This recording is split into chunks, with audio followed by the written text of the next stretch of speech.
When we started the current event section on this podcast, we were determined to bring positive and funny news that steers away from the politics, away from COVID-19, and we aim to continue to do so. However, Cameron and I discussed whether we should mention anything about Minneapolis and collectively agreed that we would like to say a few things before we begin our podcast. Scarier than the spread of any virus is the spread of human corruption. To the family and friends of George Floyd, our thoughts and prayers go out to you. To the family and friends of Derek Chauvin, our thoughts and prayers also go out to you. To the officers out there affected by these events, who see neither race nor color, yet face persecution, thank you for your service. Our thoughts and prayers go out to you.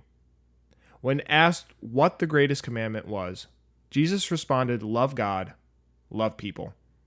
If you're listening to this regardless if you believe in God or not, there is one thing for certain.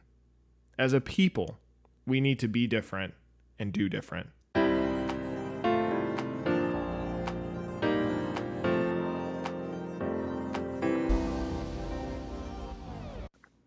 Hello, everybody, and welcome back to Plant the Seed.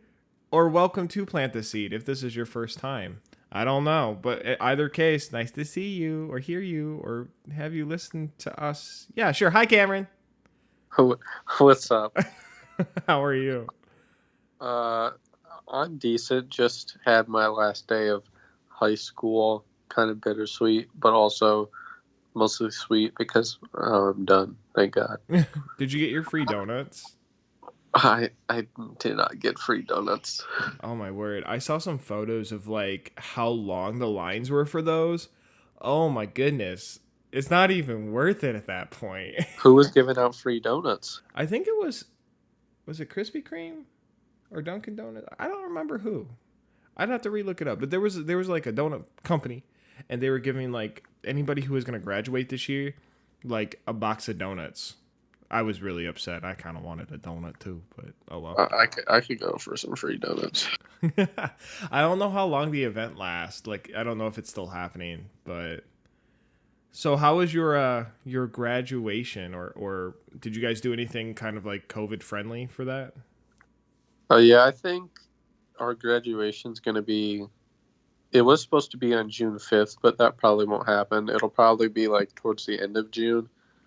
Okay. And it's going to be like we're all going to park in the parking lot and then walk up to a stage at the front of the parking lot.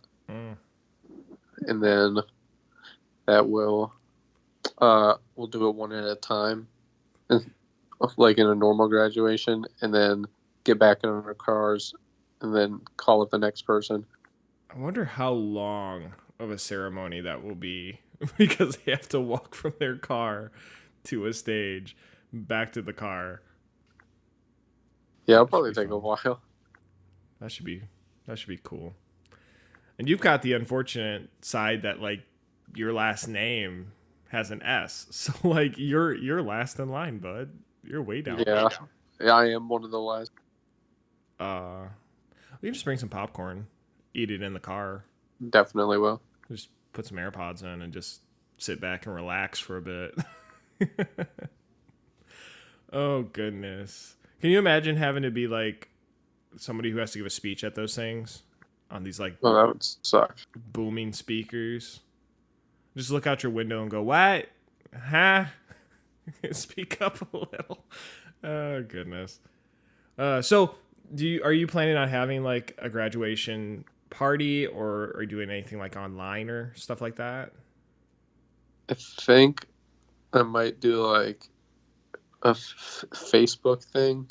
Okay. And then have like either send in cards or like a drive-by thing, because I don't know, my parents don't feel like risking like a big group all in one place. Honestly, so my sister's getting married this year, and so they couldn't do like the wedding registry at an actual place because of COVID. And they did it through, I think, Facebook or something. And I tell you what, I'm actually kind of sad I didn't put my graduation stuff on Facebook, like when I graduated. Because like within the first 48 hours, like that girl had half of her registry was bought. Like people like sent her so much. And I was like, why didn't I do that? What was I thinking? So I actually think if you do a Facebook thing, it'd probably work out better. Yeah. I did get a few scholarships, but like any money that I can get from a grad party will definitely help. Sure. Well, I mean, money is money, right? But that's awesome. So do you still have like supplies and stuff that you got to get, or you still in the process of doing that? I do need to buy a new backpack because mine completely like ripped in half somehow. Nice. And then like notebooks and folders and all that regular stuff. Gotcha. Well, how exciting! So you're leaving what, August sometime?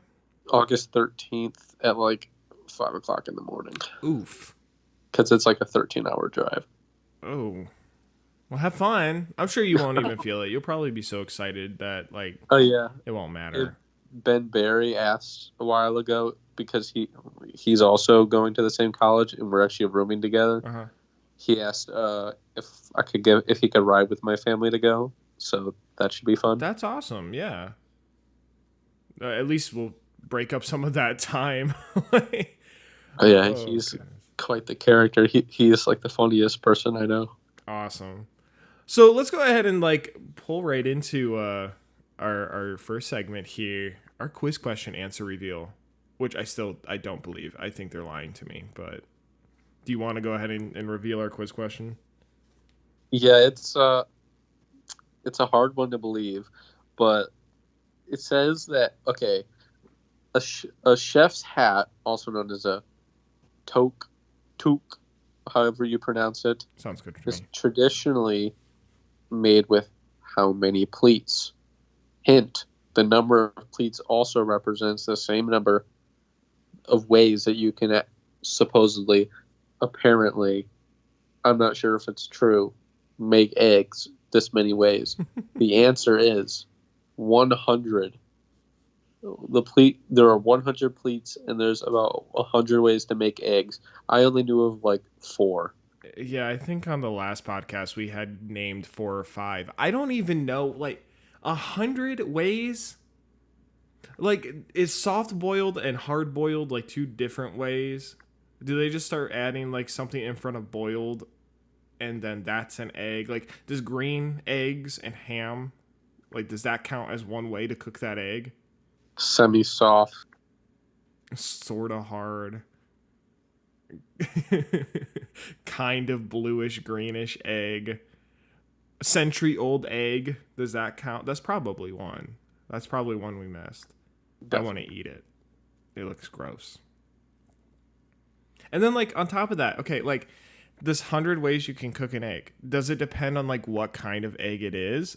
Is there like a difference between me cooking an ostrich egg? Can I get the same 100 ways? I guess it's still just an egg, right?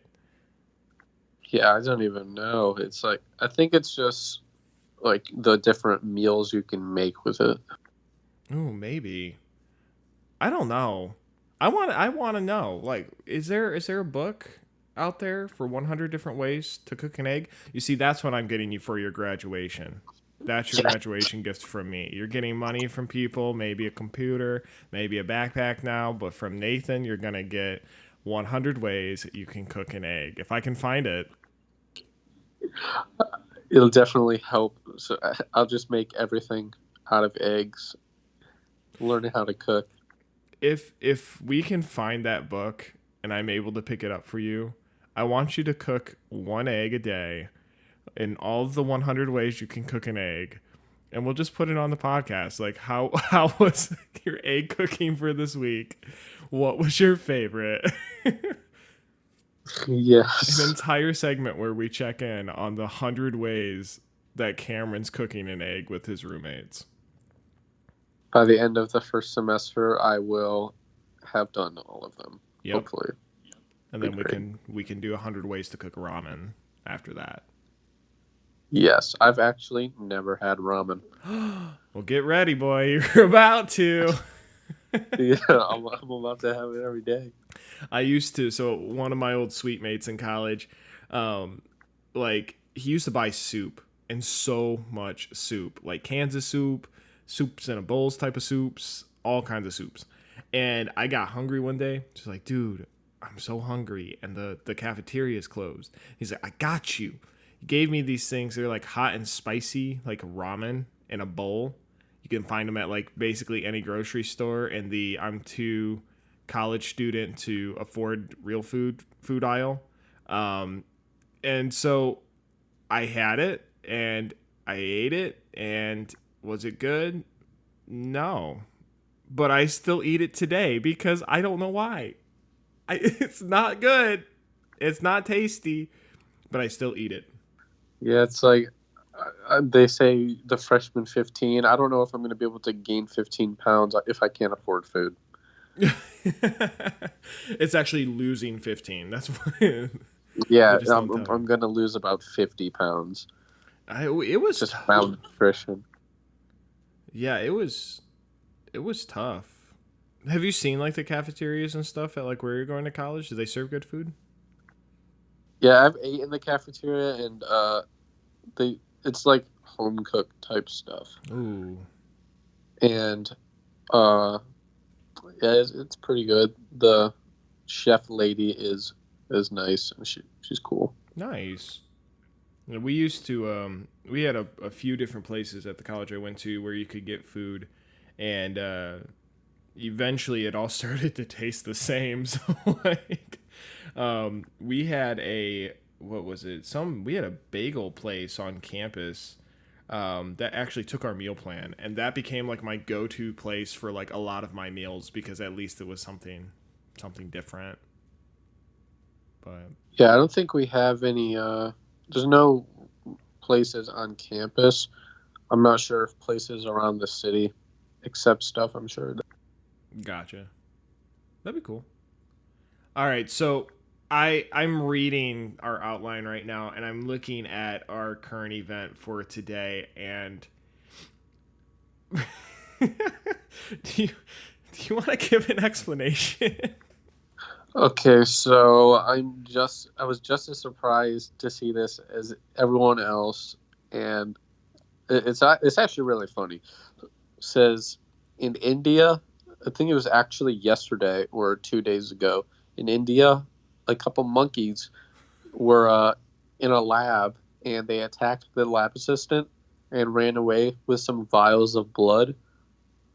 Or actually, I don't know. They didn't actually specify if they ran away with like vials with blood or the blood was like in the monkeys. But they said it was COVID-19 positive blood. Were the monkeys COVID-19 positive, or did they just have like a vial of blood? They didn't specify, but either way, it's going to be Planet of the Apes. I don't even know what to say in regards to it. It almost sounded like when I read it that they ran off with something. Like, I don't know if they have it or not. All I know is that, like, the people are shook. They're like, oh my gosh, find the monkeys. Can you imagine, like, having a like, perimeter in India where they're like, please be on the lookout for monkey. He's got white hair and a little silver soft tummy. And he's running around with COVID-19.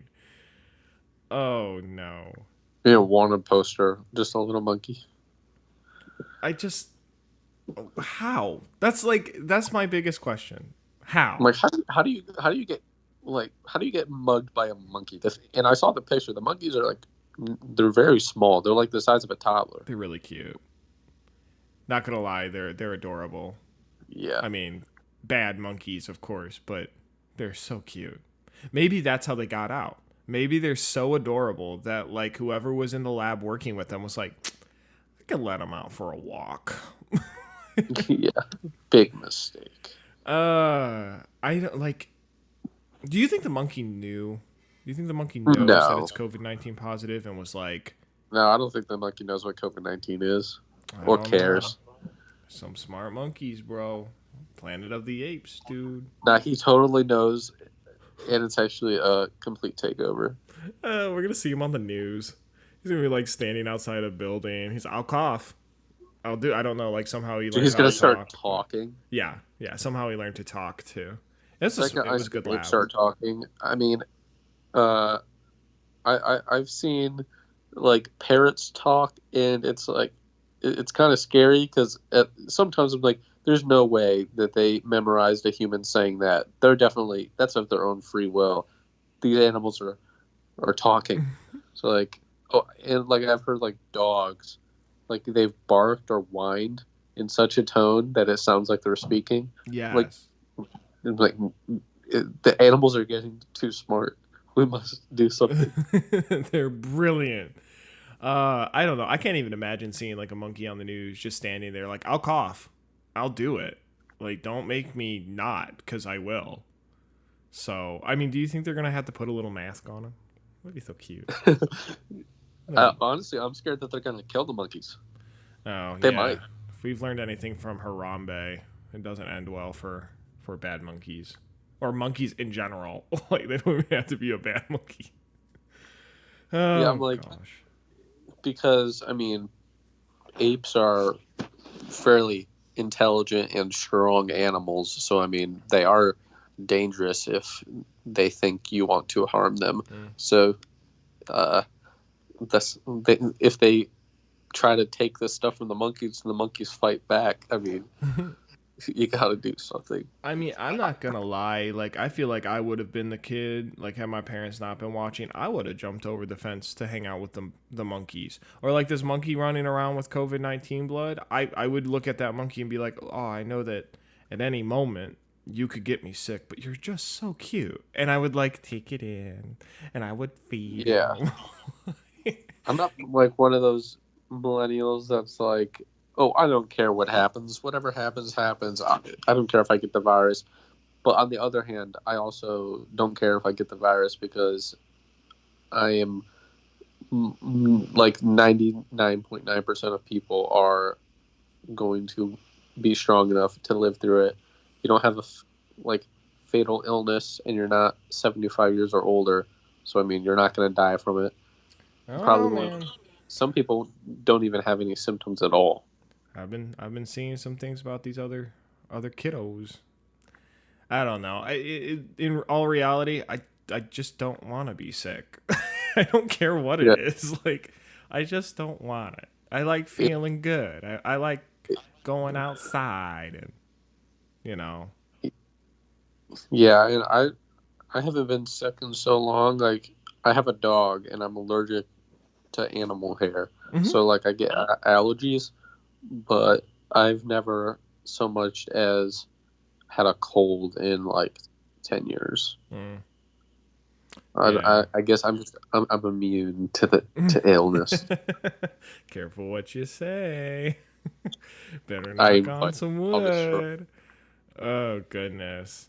Awesome. Well, and the craziest thing is if this monkey, like, let's think about this on the other side. If the monkey doesn't have COVID-19 like itself, and it is running around with like this little vial of COVID-19 positive sampling or whatever, like, can we just take a moment with that? Like, if you see this monkey up in a tree holding this vial, do you think the monkey would play games with the humans? Would he be like, "Oh, I'm gonna drop it"? Yes, 100%. uh, well, cool. Now I want a monkey. I think that would be awesome. Not necessarily Those COVID people that have 19. people that have pet chimpanzees, like what? I hear they're hard to take care of though.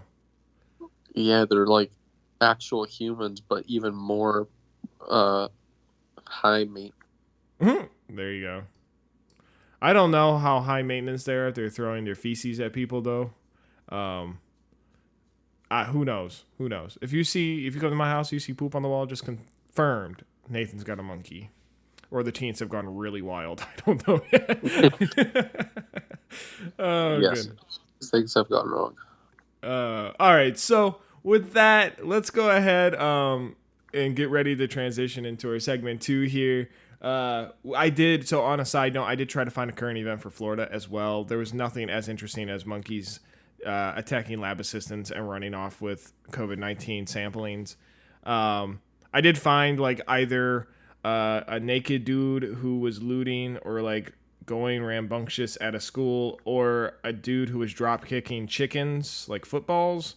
you're really interested in that, that's online, so you can check that out. So not a video, but they have like articles. Please do not look up a video of somebody drop kicking a chicken. That would be really bad. So with that being said, we're going to go ahead and take a quick break here, and when we come back, we're going to jump into our segment 2. Awesome. Here we go. Whoosh.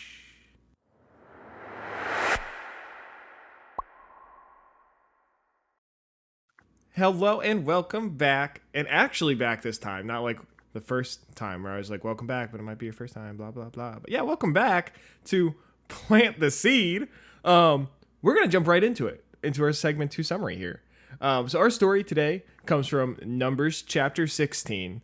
If you have not picked up, we are going through a lot of just like the story of the Israelites, and in this story, they do not let us down. Israel is back at it again, still doing the same old that they've been doing from like, I don't even know, 2 books before this. World is getting crazy. So here's our quick summary here. Still determined to rebel against God, a group of guys decide mutiny is their best option to assume some control over their situation. Korah, Dathan, and Abram, joined by chiefs of the congregation, decide to attempt to overthrow Moses due to their jealousy of Moses and Aaron's relationship with God. Rather than take matters into his own hands, Moses tells them to meet at the tabernacle in the morning to see who God chooses. God did show up, and he does choose. And as a result, the earth beneath Korah, Dathan, and Abram's feet opens up and consumes them. Fire also consumes many other followers of the 3 men who decided to rebel against God to follow in the path of mutiny. Really wild story. Yeah, it was. I was actually on a Zoom call with the seniors, and I have actually, before watching Brad's sermon on it, I had never heard this story before about the ground opening up beneath people. So that's crazy. Just eat them. But yeah, I don't even know where to start. So you want to kind of take it from here? As Brad said, I'm gonna sort of quote Brad a little bit, paraphrase. He was talking about how we often fall into like the trap of calling these rebels stupid and saying, why would you rebel against God? Why would you rebel against Moses and Aaron? But we're pretty much the same exact way. So it is pretty dumb and hypocritical for us to say, why are you guys being rebellious? But we also know exactly what God wants from us because, in the Bible, he's very explicit about what he wants us to do. People are like, the whole denominational thing with interpretations. I'm like, the Bible is very straightforward. What he wants us to do is very straightforward, yet we rebel against him and do things that we shouldn't do, even though we know what's wrong. So I have a question to go along with this. And what is a time when you have tried to rebel against God and saw a less than ideal outcome or just a straight up bad outcome? I mean, maybe not like the earth opening up between you or anything, but I mean, have you ever just rebelled against God and it just didn't turn out well? Yeah, I can't say I've personally been eaten by the planet. Although, what a way to go. Goodness gracious. That was just legendary. But yeah, I mean, I think we've talked about it a lot on here. Like, before I kind of got my life on track to not just saying that I was saved or not just saying that I was a Christian, but was actually trying to put some effort into my relationship with God.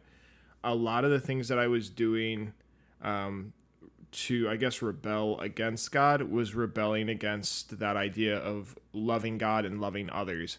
And I, at one point, like, I had been burned a lot in life in certain situations. So having a love for others became a little difficult, I think, for me.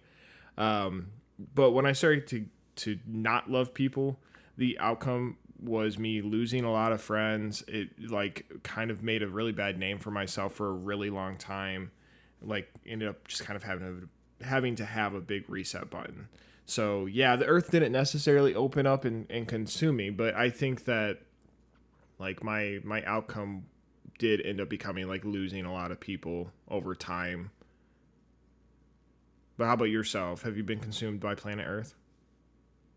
I cannot say I've had the ground open up beneath my feet, but I definitely have experienced uh like backlash for rebelling, especially as I always talk about my freshman sophomore years of high school, very rebellious and uh I wouldn't say anti-God, but I was definitely not doing what I was supposed to do, Sure. and I definitely got like a slap in the face and got in trouble and was like, yeah, I'm gonna stop doing what I'm doing and just focus on God because my rebellious ways have not only just not paid off, straight up backfired in a nasty way. Sure.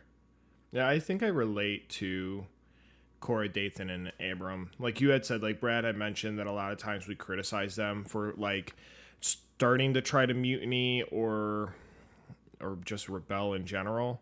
But I think I have to be honest in saying that like I feel like I am closer to Korah, Dathan, and Abram than maybe what some people feel comfortable admitting. But there's been a lot of times where I've seen God work in the lives of somebody else, and it is hard not to fall into that routine of being jealous with those people and desiring what they have.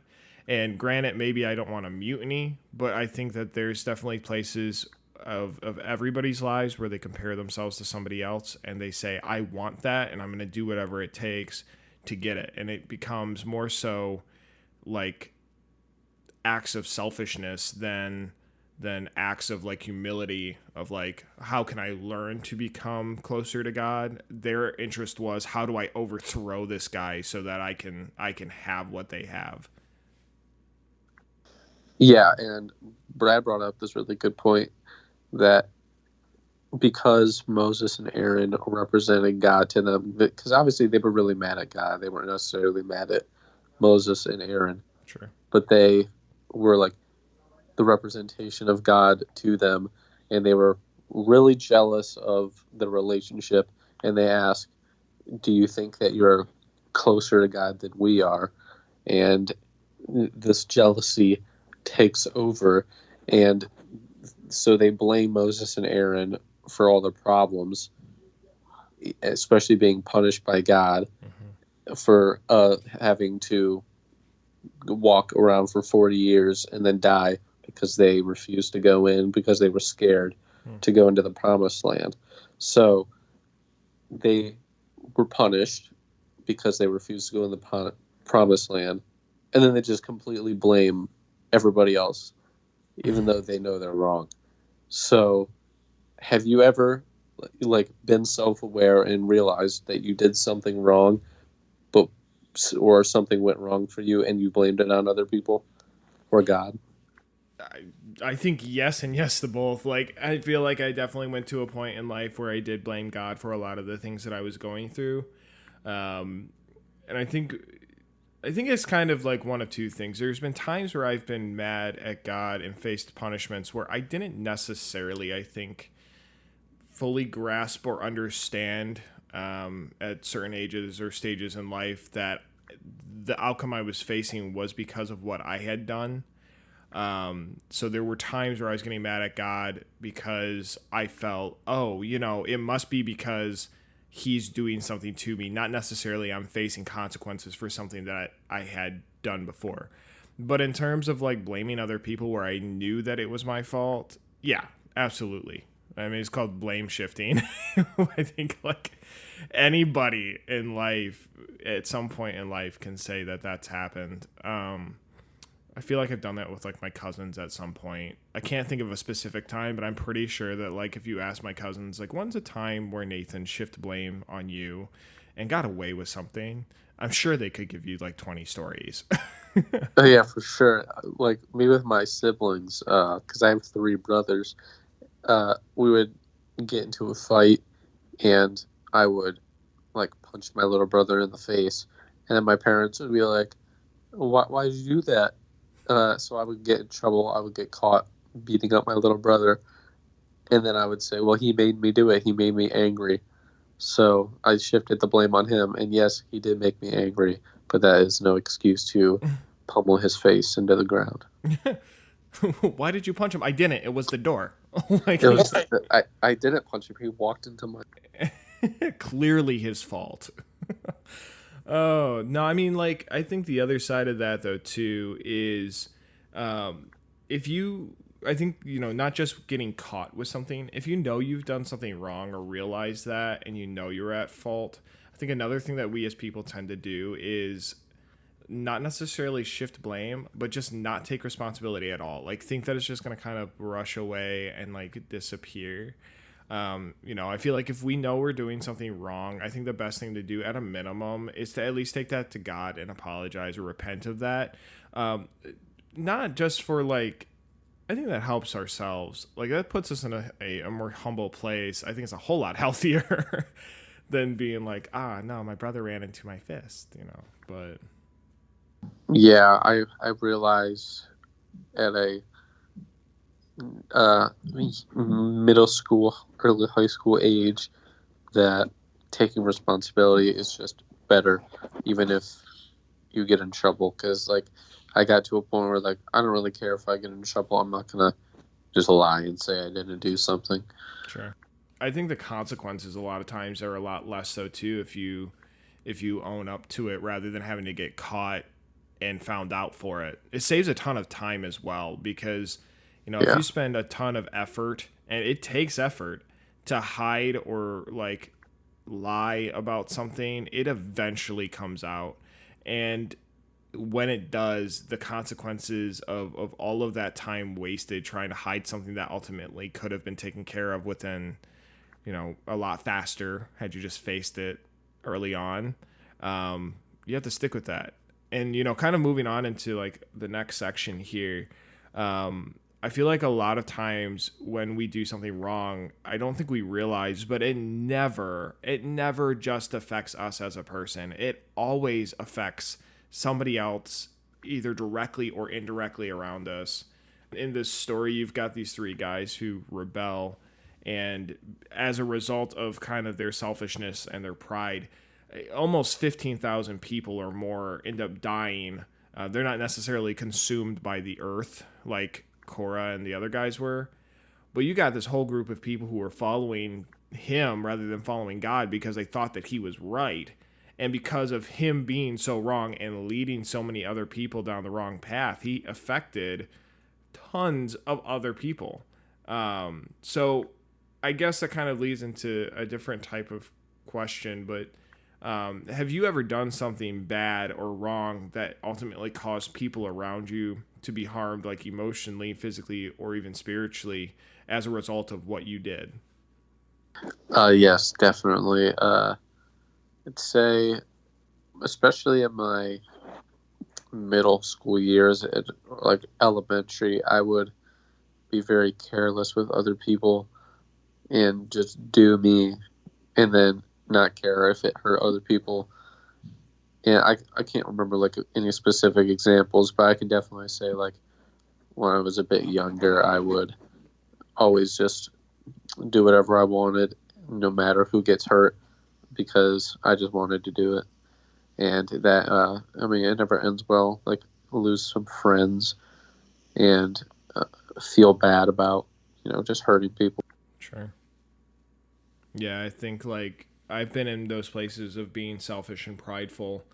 As a teen when I was growing up, I got very frustrated or angry because of the way I felt other people were treating me.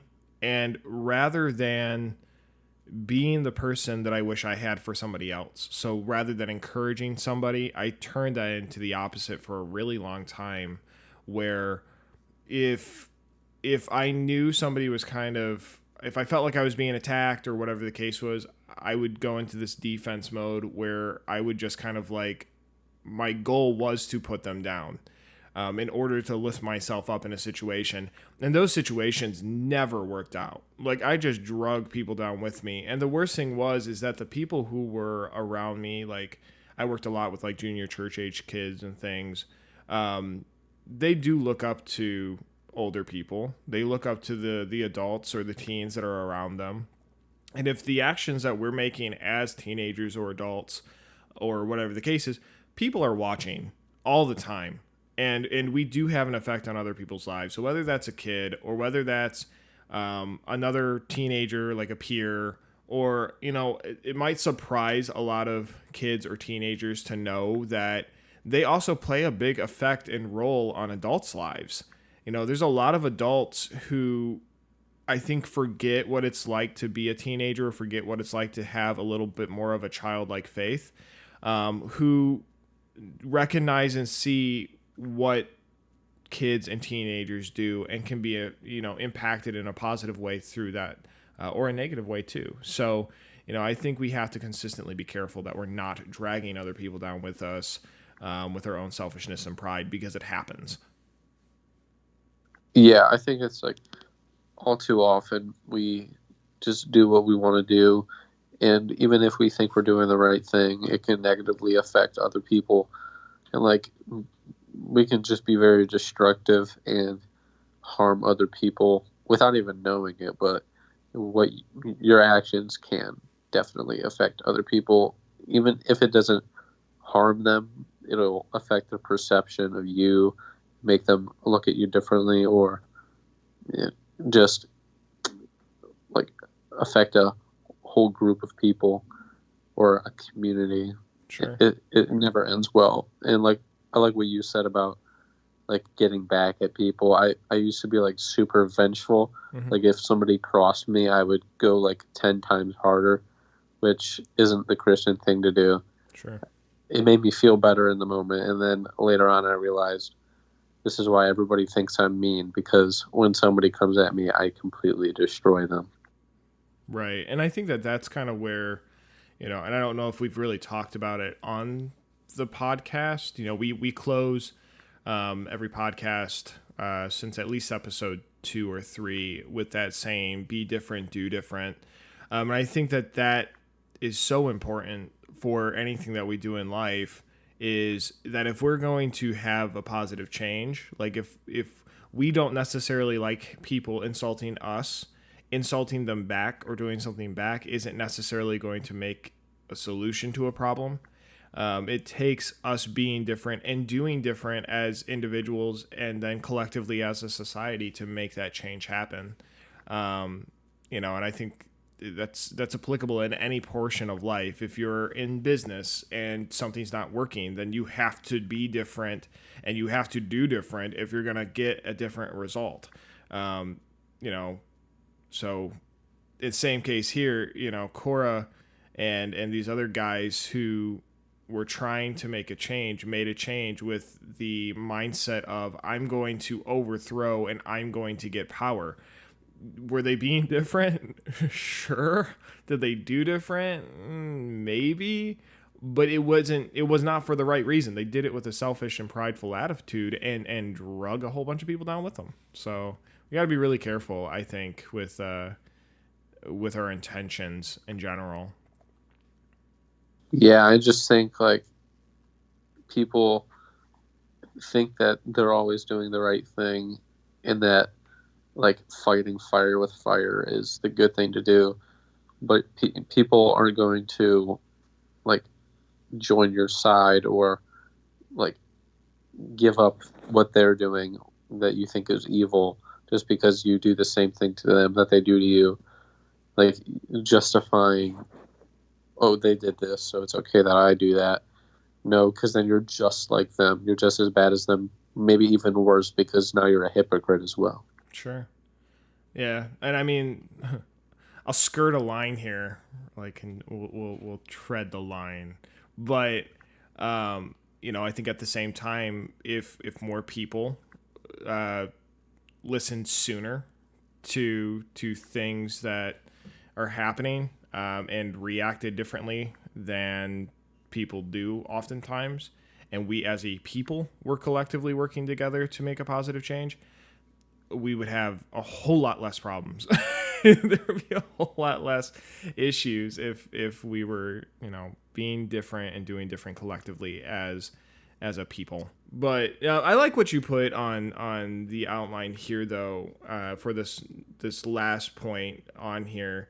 I think that a lot of people kind of feel like let's say that if you're one of those people who is in a position where you recognize some of the things that you've done in life are not necessarily great, and maybe you're even having to deal with and cope with having made mistakes and stuff, I think Cam and I can both say from experience, don't necessarily feel like that automatically writes you off of being able to have a positive future, though, or that God has already just basically written you off because you made a mistake. That's not the case. That wasn't the case in the Israelite story either.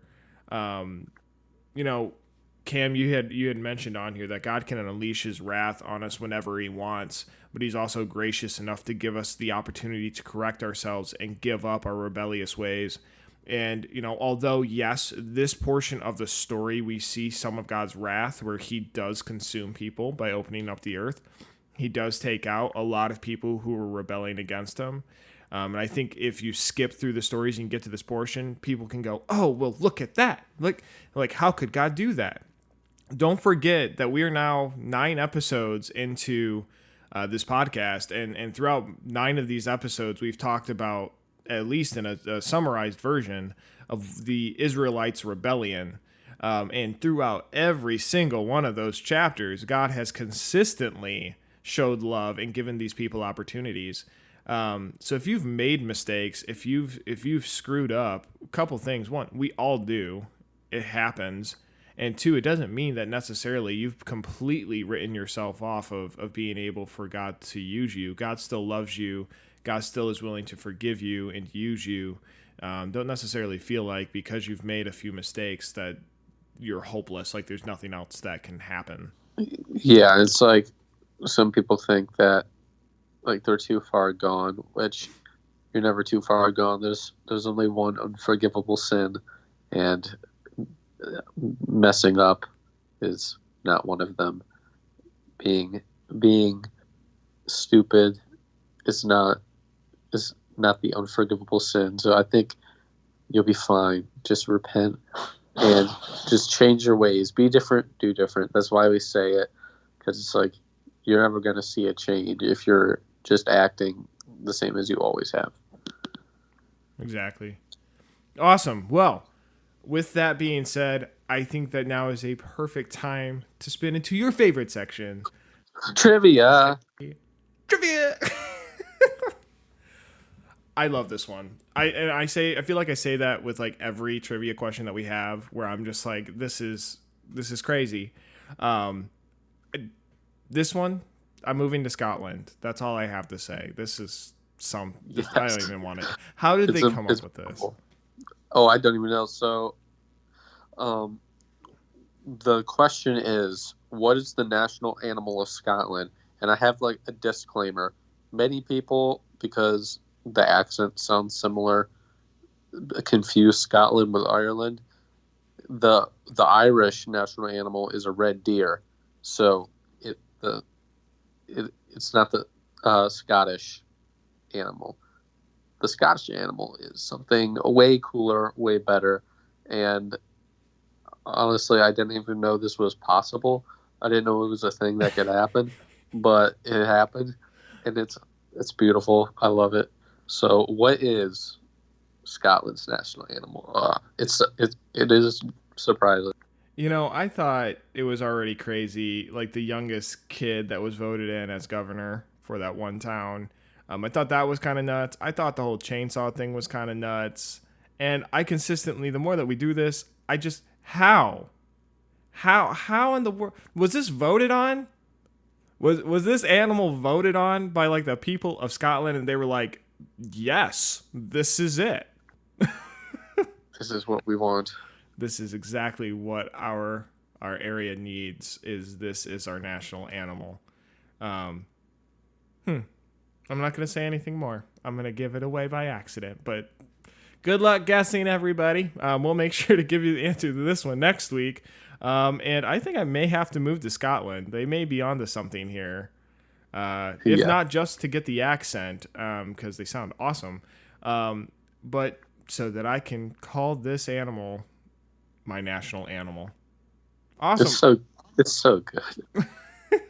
All right, everyone. Well, until next time, remember to be different, do different. Thanks.